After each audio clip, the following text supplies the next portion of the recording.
esse filme ele vem numa linha, uma sequência, uma tendência atual, né? O terror racial e o terror social, que está, assim, bombando. Já viraram subgêneros. Então você tem o terror social, o terror racial, né? Da qual esse filme Pisque Duas Vezes é muito tributário, né? Os filmes do Jordan Peele, né? O Corra, Nós, vocês devem ter assistido. E aí, para dar continuidade às séries que vocês estão vendo aí, Dan, 2021, o terror racial mesclado com social, que é o Excluídos, The Strays, já falamos aqui na live de todos esses filmes. E aquela sobre a banalidade autoritária, Os Suaves e Discretas, que a gente já discutiu recentemente esse filme aqui na live. Tá? E você tem o terror de gênero também. Além do terror racial, você tem a questão do terror de gênero, tá? Como esses filmes aqui, da qual esse Pisque Duas Vezes também é tributário. Né? Esses aqui são alguns exemplos de filmes do terror de gênero atual, que é o She Will, já analisado aqui na live, da Charlotte Colbert, e do Alex Garland, o Man, Homens, né, de 2022. Tá? Esse filme Pisque Duas Vezes, ele vai ao extremo. Ele transforma tanto a política de raça e de gênero numa espécie de arena de combate de sangue e violência, ossos esmagados. É claro, isso é mais para o final, que vai lembrar muito Parasitas. Parasitas, né? Aquela carnificina final do filme Parasitas, que em outras palavras, a vingança está na moda. Em todos esses filmes, o que está sendo destilado é ressentimento e vingança. Tá? Sem falar o terror social, né? A gente esqueceu de falar do... Tem 3 subgêneros do século XXI. Terror de raça, terror racial, terror de gênero e o terror social, que você vai ver aqui nesses filmes, também já discutidos aqui nessa live. Tá aqui Parasitas, Saltburn, Triângulo da Tristeza, O Menu. Vocês devem ter assistido a esse filme. Né? Parasitas, então, foi para mim essa coisa do luta de classes, ressentimento, o sentimento de vingança numa sociedade de extrema desigualdade. O filme Parasitas, premiado com Oscar, na minha opinião, foi o início de tudo. Saltburn, o mais recente, né? Da vingança contra uma elite inglesa, né? de Oxford, tá? Uma coisa assim, que é esse filme. Mas a vingança está na moda, tá? Principalmente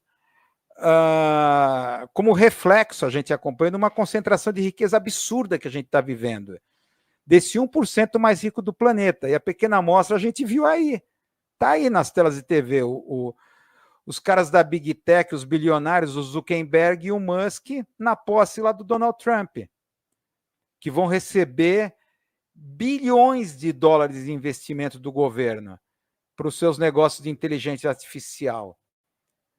Então, é um tipo de concentração violenta de riqueza que, no campo da superestrutura cultural, reflete nisso. A vingança, o ressentimento, como coisas que estão na moda. Tá? Então, esse filme, Pisque Duas Vezes, entra nessa balada. Entra. Tá aqui alguns fotogramas do filme, tá? Conta a história. Conta uma história de uma desajeitada garçonete de coquetéis, de eventos para elite, que vocês estão vendo aí, que é, na verdade, uma dupla de amigas, né, que são garçonetes, que é o nome delas a Jessie, tá? E a Frida. A Frida, feita pela excelente atriz britânica negra Naomi Eck, a Frida, e a Jess, tá?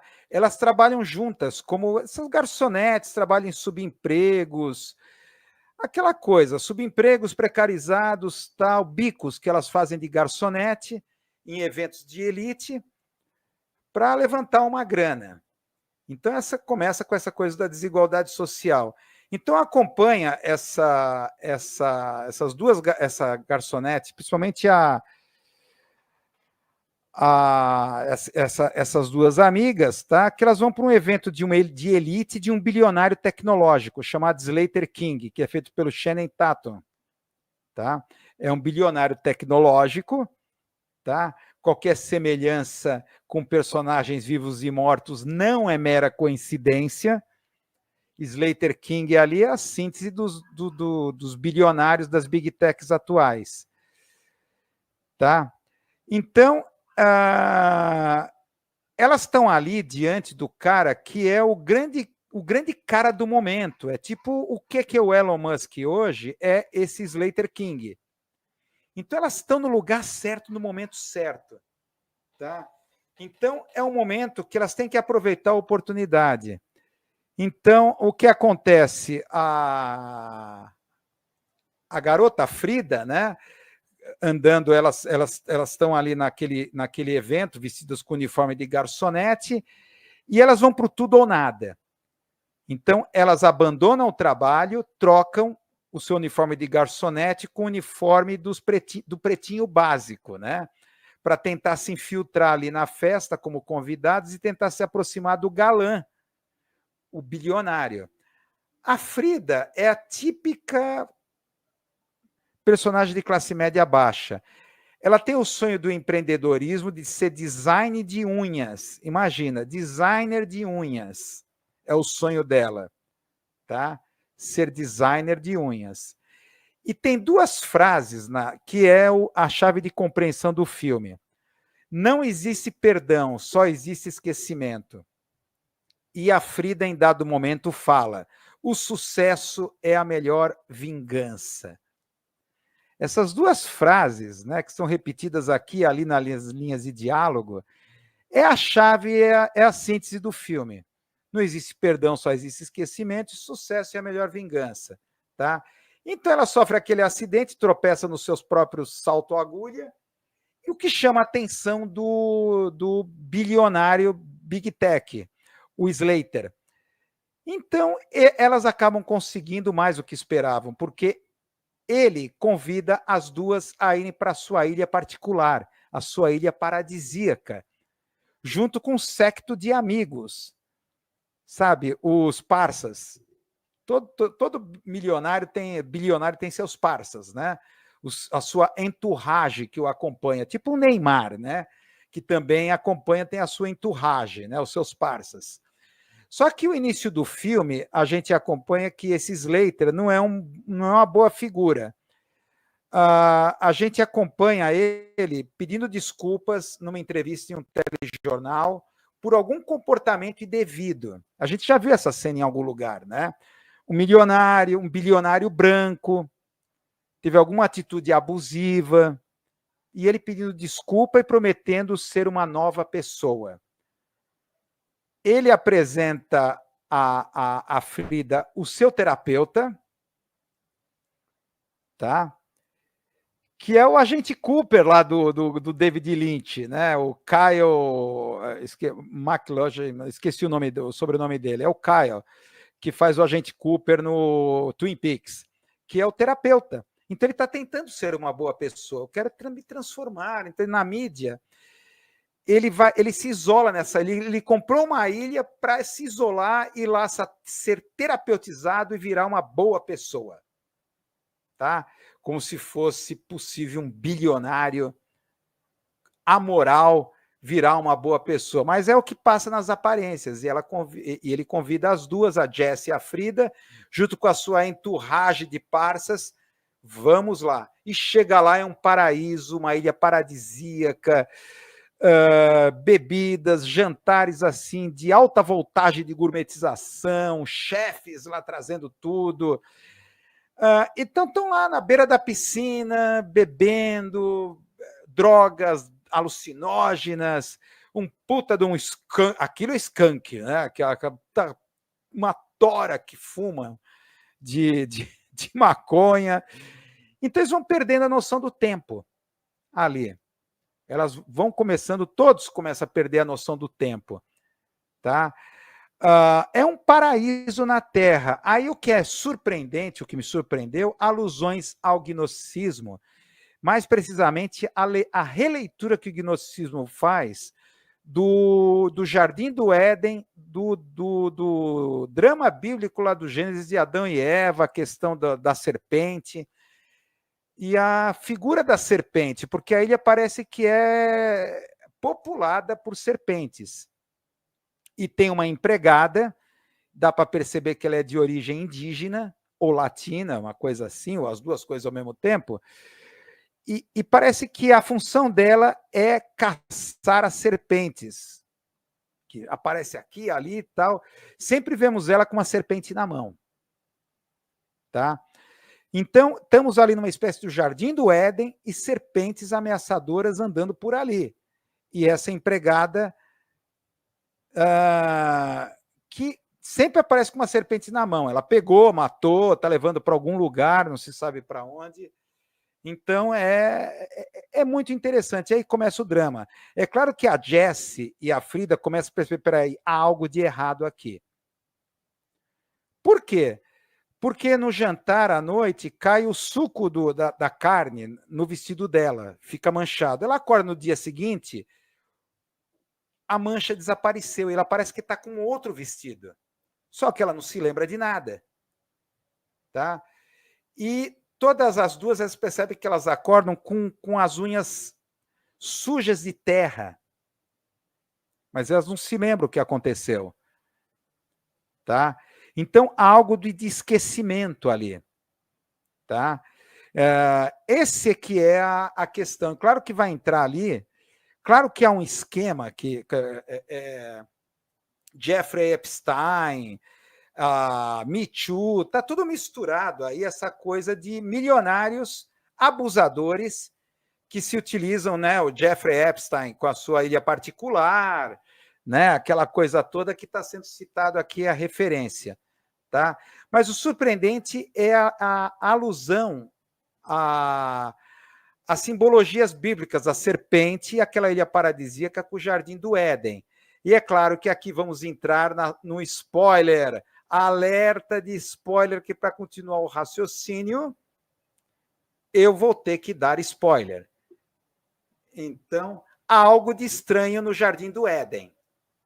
Ela chegou à conclusão, há algo de muito estranho. O que acontece? É claro que vocês vão ver, atenção, é spoiler, hein? Spoiler, não me responsabilizo. A Frida encontra, a certa altura, a empregada, essa empregada indígena, latina, ou mestiça, né, tal, tomando uma garrafa de alguma coisa. Ela pega ela no flagra. E o que faz a empregada? Ela faz isso aqui. Ela não conte nada. Está lá ela com a serpente na mão, uma das que ela matou, como serpentes amarelas. Ela pega no flagra, bebendo numa garrafinha um líquido esverdeado. Para a Frida, ela deve ser alcoólatra, ela fica bebendo escondido e está dizendo falando para não dizer nada. Só que há algo mais aí. Na verdade, ela vai também tomar, a empregada oferece para ela aquela bebida supostamente alcoólica, é ruim pra caramba. Ela toma aquilo, nossa! No dia seguinte, ela começa a relembrar o que aconteceu. E as lembranças passam a ser cada vez mais assustadoras. Na verdade, aquele líquido que ela tomou é um destilado do veneno daquelas serpentes, que está trazendo conhecimento, a verdade, a lembrança, o fim do esquecimento. Na verdade, olha, eu já dei alerta de spoiler aqui, vou dar. Todo aquele esquema da ilha é um esquema de corrupto, de abuso, uma armadilha criada por aquela enturragem de milionários amorais, e aquelas garotas que também há uma flor naquela ilha que induz ao esquecimento. Ela tem uma droga, aquela flor que é colocada nos coquetéis, etc., tal, que elas tomam e esquecem. Então acorda no outro dia como se nada tivesse acontecido. Está tudo bem. E elas vão perdendo a noção do tempo. A releitura do gnosticismo que faz do Jardim do Éden é que, na verdade, o Jardim do Éden foi criado pelo Demiurgo para aprisionar Adão? Foi uma prisão criada. Tá? O antropos. Porque esse cosmos foi criado, a Sofia induziu uma figura nesse mundo que traz a fagulha sagrada, né? A luz interna, espiritual, que liga ao verdadeiro universo, que é o pleroma. Esse universo foi criado pelo Demiurgo, é uma cópia imperfeita, algo decadente, né? Tende à entropia, à morte, tá? Ela não foi emanada, ela foi criada. Uma diferença brutal na mitologia gnóstica entre o que é criado e o que é emanado. Tá? O homem foi emanado para esse mundo, o resto foi criado. Então, o que o Demiurgo faz? Aprisiona Adão num jardim de delícias terrestres, para induzi-lo ao esquecimento e ficar ali preso às delícias do jardim do Éden. Tá? Só que aparece a serpente, que é um dos aeons, enviados como outros tantos aeons que são enviados periodicamente, como Jesus, Buda, uma série de outros, para tentar induzir alguma lembrança. Olha, isso daqui é uma prisão. Então, na verdade, a maçã, a serpente, ela trouxe não o pecado, mas trouxe o conhecimento, a verdade. Razão pela qual, ao descobrir a verdade, o Demiurgo expulsa daquele jardim de delícias. Eu criei tudo isso aqui do bom e do melhor, tal, então você vai penar aqui. Porque eu vou manter esse universo do qual você é prisioneiro de uma forma tão requintada, cruel, que você vai se arrepender para o resto da tua vida aqui nesse planeta, nesse cosmos que eu criei. Tá? E mais, eu vou extrair de ti a energia que vai manter isso aqui em funcionamento. Dupla crueldade. Tá? E vamos pegar toda... E é o que ocorre aí nesse filme. É surpreendente essa alusão aí à serpente, que é essa xamã, né? É uma xamã. Essa empregada doméstica, na verdade, é um personagem que se mostra uma xamã. Tá? Ela vai dar esse... Aí a Frida passa para a Jessie também, e a Jessie some, ela desaparece. E aquela descobrir, olha, onde é que está a Jessie? Jessie? Que Jessie é essa? Fala as outras pessoas, outras mulheres que estão aqui naquele esquema. Porque à noite elas são estupradas, são violentamente são violentamente estupradas em festivais de perversão ali que faria Marquês de Sade corar. Né? E elas acordam no dia seguinte e não se lembram de nada, e acho que é um novo e belo dia no paraíso aqui nessa ilha.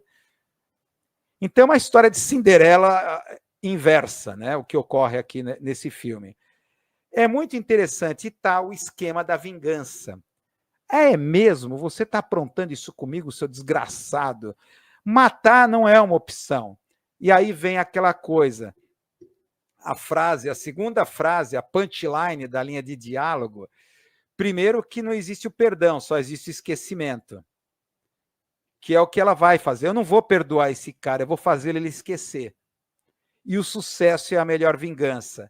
É claro que descoberto o veneno, faz o próprio bilionário sentir o gosto do próprio veneno, e ele cai no esquecimento, e é ela que toma conta dos negócios dele. Ela é que vira bilionária e mantém ele sob o controle do esquecimento. É a vingança. Tá? E aí aquela questão, né, que eu acho, todo esse movimento da agenda woke, a crítica, a guerra cultural de gênero e identidade, no fundo, ela é uma guerra moral, porque está longe da luta de classes. Na verdade, eles não querem, vamos colocar assim, toda essa coisa da vingança feminista, cultura do cancelamento, linchamento midiático, Me Too, não querem transformar a sociedade a partir da eliminação da ordem patriarcal. O que a gente observa é que elas não querem destruir a ordem patriarcal. Elas querem manter o controle da ordem patriarcal. Elas querem que a ordem patriarcal seja mais diversa e inclusiva. É como termina esse filme. A ironia do final desse filme é que elas querem manter a ordem patriarcal mais inclusiva e diversa. Por que não ter uma mulher como a grande capitã, a grande dona da Big Tech, e botar esse macho, esse branco hétero em segundo plano, envenenado pelo esquecimento? Então, acho que o final é bem assim emblemático. Mostra bem o que é essa agenda, né? É contra a ordem patriarcal, mas elas não querem destruir a ordem patriarcal. Elas querem que a ordem patriarcal seja diversa e inclusiva, né? Esse filme está na Prime Video, tá? Está depois